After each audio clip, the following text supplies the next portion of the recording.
You were not meant to be a slave to the grind. You were not meant to trade your life force for money. You can escape gravity. You can unlock your life. You got this. Let's go. Hello and welcome to Unlock Your Life. I'm your host, Jennings Smith. Today we're talking about how to 3x your income and possibly even 10x your income. So if that's intriguing to you, we've got a great episode for you today. And make sure you stick around to the end. I've got a couple stories that I want to use to tie it all together. So the premise of today's show is, how do we 3x the income? How do we 3x the output? How do we achieve and accomplish more? The only way to earn more income is to create more value. The only way to earn more income is to create more value. And so sometimes that means doing more, and sometimes that means getting better. Sometimes it's just like an effort of the amount of actions we've taken compounded over time, right? It just takes time of many actions over time. But we're all human beings. We're all just one man, one woman. And there's only so much time, effort, and energy that we can dedicate to tasks or achieving or accomplishing things. We're all mules to some degree. If you've heard that term, magician versus mule, mules are out there hustling, trading their time for money, and we're all doing that no matter what. Even Elon Musk and Jeff Bezos are mules on some level, but they've just gotten so good at only muling out on those things that are going to get them exponential rewards that they've been able to create a ton of value and thereby create a ton of income. So I want to talk to you guys about revenue drivers in your life, building and creating something or someone. Might be a business process, it might be an employee, it might be a subcontractor, a virtual assistant, but something that is driving outcomes in your life, driving revenue, driving results, and thereby increasing your output and thereby increasing your income. So what do I mean by this? Well, I'm going to give you a couple examples. Let's start out with social media, right? Social media, I know you've heard about it. And if you've tried to consistently put out social media content, you know that it's work, it's a job, and it takes effort, it takes time, and it's hard to be consistent. You can get fired up about it, and then a few weeks later, you maybe are falling off the wagon. At least that's how I was. And I thought about, how do I create a system, a process to guarantee that this is going to get done? How can I do that where this is, no matter what, is going to happen? Because I'm looking at guys like Grant Cardone, Ryan Pineda, and they're consistently producing content, Gary Vee, and they have teams of 8 to 10 people maybe producing this content. And I know that that's not realistic for me right where I'm at. I'm not willing to invest that much capital into doing it, but I am willing to invest something. And so what can I do to guarantee that I'm going to produce good content? And so I started out with making content and clipping it myself and editing it myself on TikTok and Instagram and whatever, and posting it myself. And it was a lot of work. I mean, it was taking up a ton of time, right? Like 1 to 2 hours every day just to do this. And I felt like I was achieving and accomplishing something, but it was definitely taking away from my other roles and responsibilities that I have and other things that I'm trying to build. And so what I ended up doing was finding a VA firm that could edit these things. And that's only part of the equation, right? That took away some of the editing, but I also had to get my executive assistant, Stacy, to work with these companies because they send them back and they're not good and they need re-editing and the texts are wrong and stuff is misspelled, et cetera, et cetera. The quality is not there. And then once the quality is there and they're done, she was dumping them into a folder and I was posting them. And that eventually got to be a big deal to like download these videos, post them on TikTok, Instagram, Facebook, my Facebook group, My First Million in Multifamily, blah, blah, blah. And I'm like, oh boy, I really don't want to do this. So that became part of what she was doing. And I had my podcast company start automatically uploading my stuff onto YouTube. And I built a process and I built a team around driving that outcome. And did it cost some money? Yeah, it did. But the thing about that is it forces me to make it happen. So I still have to create the content, but now all I've got to do is record some video real quick, a few minutes, text it to Stacy, and she does the rest. She literally does the rest. And maybe it's not quite as good as if I was doing it myself. Maybe it's not exactly the way that I would have done it or dictated it. However, it's better than nothing. Showing up 90 to 100% of the time versus having it perfect, but only posting 10 to 20% of the time. Who do you think is going to get better results? And we have gotten better, right? As we do and create and put out more content, we've gotten more engaging with the content. We've gotten more views. We've gotten more traction. We've gotten better at it. So that's an example of where I wanted an outcome in my life and I wanted it to happen, and yet it wasn't going to happen unless I built a system and accountability around that. Going to the next story about a vendor, right? So I'm in apartment complex management. I own 1,000 units and 500 self-storage units, and it was becoming unwieldy to asset manage all these properties with the taxes, insurance, investor payments, and K1 forms and weekly meetings. And are we on track with this? And are we on track with that? And not only that, but I wasn't super good at it. And so hiring an asset manager to take over that, right? They take a percentage of the rents, cost me money. Yep. But maybe not. Maybe they're going to make me more money. Maybe they're going to make these properties more profitable. And it's freeing up hours a week of my time that I can now dedicate to the next venture. Because when people like you and me get additional time on our hands, we're probably not sitting on the couch watching Netflix. Thank God I have all these assistants so that I can just waste my day. No. You're working on the next big thing, and that's where you should be, in your creative zone, pushing forward the next initiative, the next revenue driver. Talking about partnerships.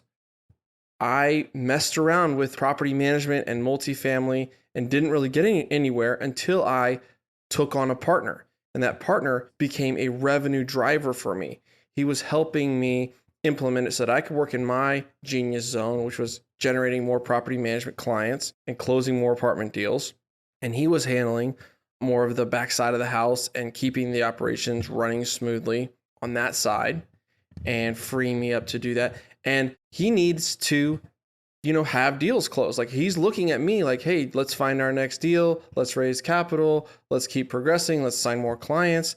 And that's pushing me and driving me forward because I have that accountability of a partnership. I took on a partner on a 42 unit that I partnered with my sister, and she completely manages the property. And I helped her get it closed. I helped her get the loan. I helped her structure the deal. And now I meet with her, once every week or two. We go over it very minimally, but she is driving revenue. She's driving revenue for me. We're also partnering on a wholesaling company where she is driving revenue there. And she's focused 40 hours a week on making sure that apartment complex is going well. She's making sure that the self-storage place we own together is doing well. Our other 300 unit self-storage do it. She's looking over that. She's driving the revenue on the wholesaling business. She's looking at the leads. She's looking at the conversion rates. She's looking at the sales. And so I have somebody on my team driving revenue. I don't get 100% of that revenue, right? In fact, that 42 unit, she gets 75%. I only get 12.5%. And my dad gets the other 12.5%. So I gave up a good bit of quote unquote equity, but I know that I'm not going to have to drive that 12.5%. That my partner, my sister, is going to drive that revenue for me. The same thing with the wholesaling. Putting up some initial capital, bankrolling, getting it going, and a little bit of work up front. But for the most part, she's going to be driving the revenue behind that business. And will I get to get the whole piece of the pie? No, absolutely not. I don't want it. But I will get a piece of the pie. I will get a piece of the action while maintaining and getting freedom, right? And our plan with the wholesaling business is, as she learns it and does well with it, we will hire an acquisitions person who will then take over a large part of that role, thereby freeing her up and me up to maybe we enter a different market. Maybe we continue to expand. So I know I just told you a couple of examples right in a row, but it's showing you the power of having revenue drivers in your life. Imagine having a company that you're not having to run, that you're not having to deal with the day-to-day, that you're not in the weeds on, and you have somebody that is their whole life, right? Their whole life revolves around that, and they're driving that revenue. I was involved in a franchise, Alair Homes, and their model was to take a 4% royalty off of the revenue of the construction company. So they had 130 offices who were driving revenue for them.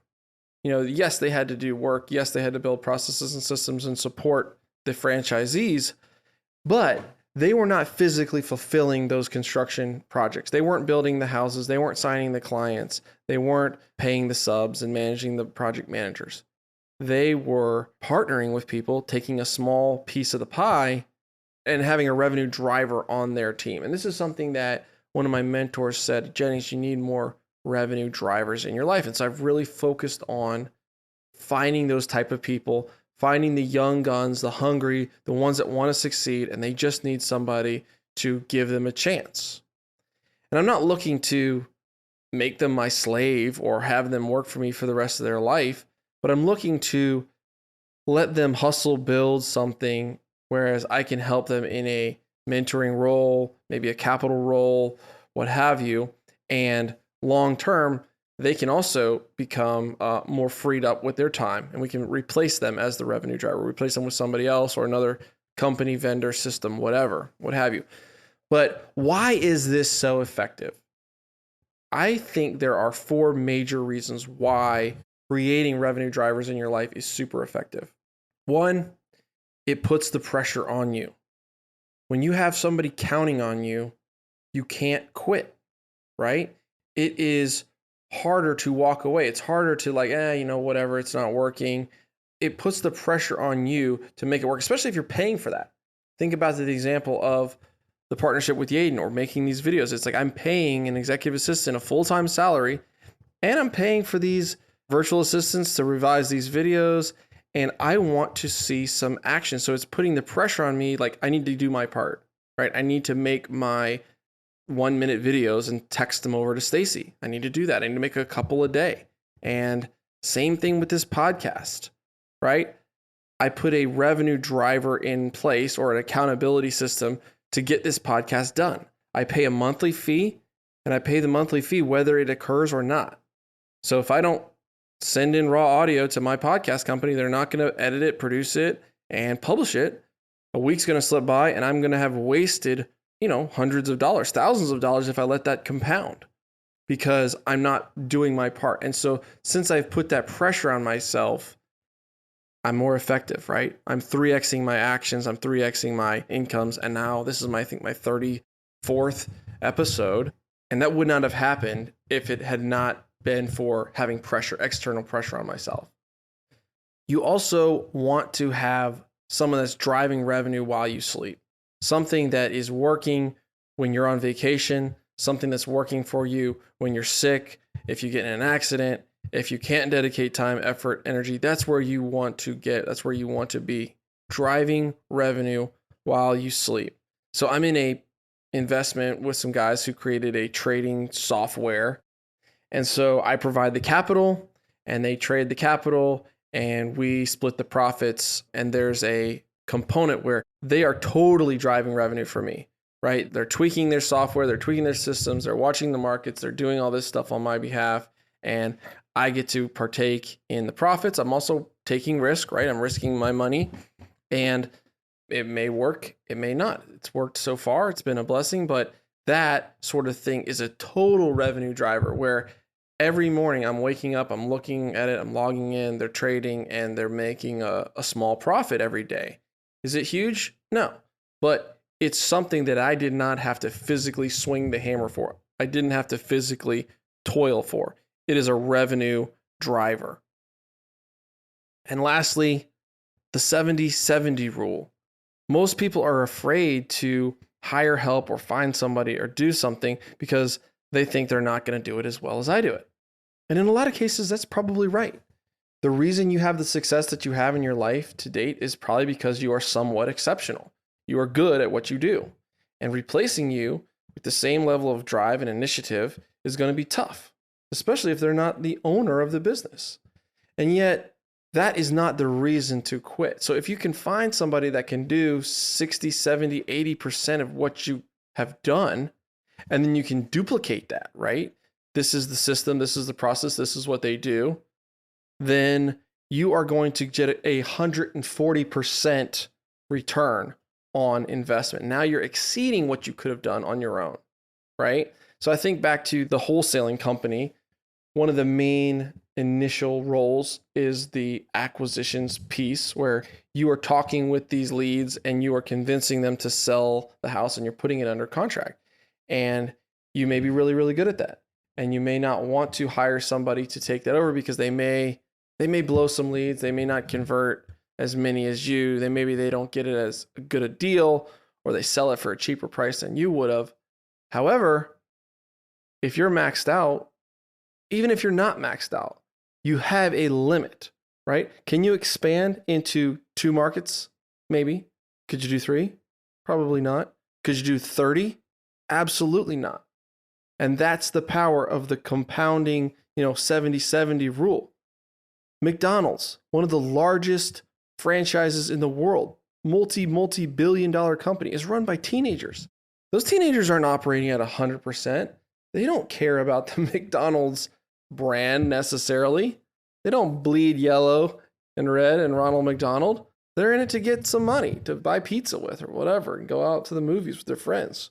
And yet, because of the systems and the processes and the ability for them to at least get 60-70% of it done, McDonald's can scale and have thousands and thousands of restaurants all across the world.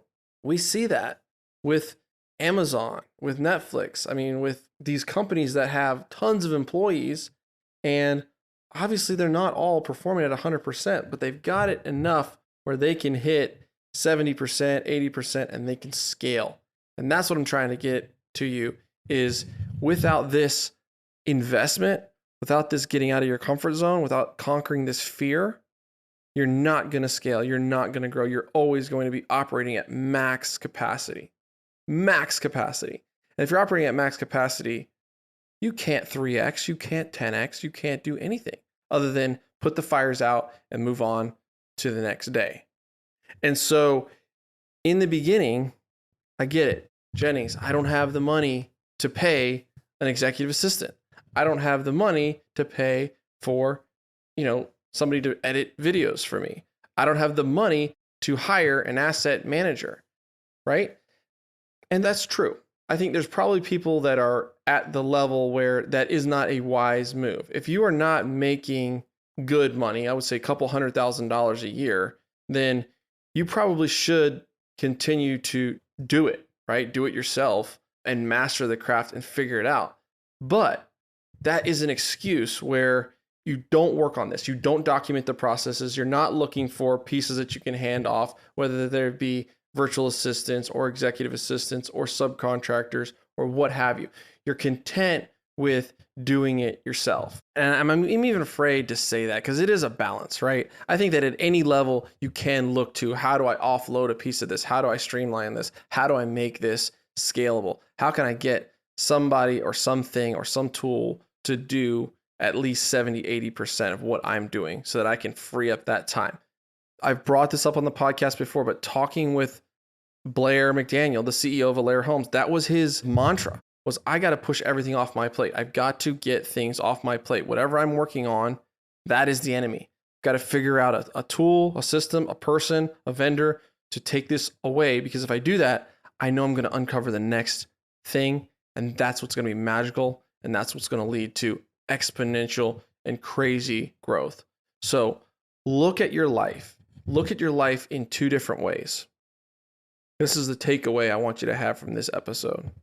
Number 1, what are things that you can push off your plate? What are things that are taking up a ton of your time that if you solved that, it would make everything else easier or unnecessary? And then work on that problem. For me, it was to get an absolute killer executive assistant. I knew that if I got that piece in place, that I could accomplish so much more. And I have. I'm blowing up on the social side. I'm consistently producing the podcast. I've created a cryptocurrency. I've got my website going. I've got my branding. She's booking me on other podcasts. She's doing all this stuff that I want to do and I should do and I think I should do, but I did not have the accountability, time, framework, and pressure to make that happen. And now I do. So that's one example, is what is something that if you solve that, it's going to massively free up your time, and then start working on that. And then number two, I want you to start looking around for opportunities for revenue drivers. Who can become a revenue driver in your life? What kind of person can become a revenue driver in your life? What kind of investment can you make?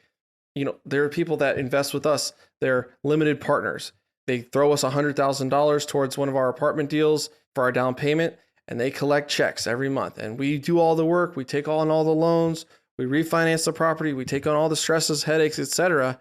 And they reap the benefit. Do they reap the benefit of owning the whole apartment complex themselves? No, of course not. But they do reap a very, very passive stream of revenue, because we're driving the revenue for them. They're not having to actively do that because they're actively earning income as a doctor or a lawyer or whatever entrepreneurial efforts that they're doing. And they're focused on that, and that's what they're good at. So that's what I've got for you today, guys. I know this episode is going to be helpful because it's been super helpful for me to look at this and look at life through this lens. So guys, this is a big component to unlocking your life. I'll catch you next week. Peace.